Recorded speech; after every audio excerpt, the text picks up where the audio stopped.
sabaya samir baan ku noolaan adoona bada soo noqo nasiib waxaan la soo kulaa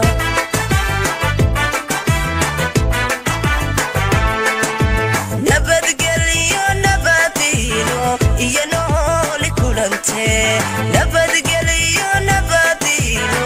iyo nooli kulante naftaan siisa sabaya samir baan ku noolaan adoona bada soo noqo nasiib waxaan la soo kulaa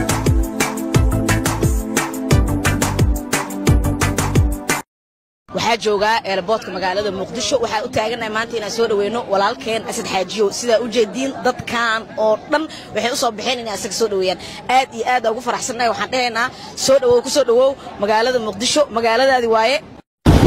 yaarada Asad Xaajiyo wax yar ayaa ka dhiman kulay way imaan doontaa saacadaha nagu soo aadan waxa hadda aan diyaarinoonaa dadka ugu horeeya waa gaashaanta la dhahaa dadkan gaashaanta la dhahaa xabaa soo socdo waxba في بيات سوق قليل كذبنا وحيد عدنا انت كلا صعد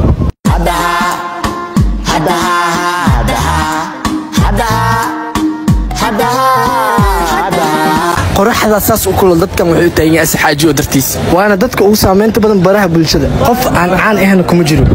صاحب وقت جعلنا سودو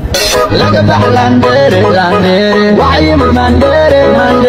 وكلا زيرو أبشر فيرو ودو مدن سودو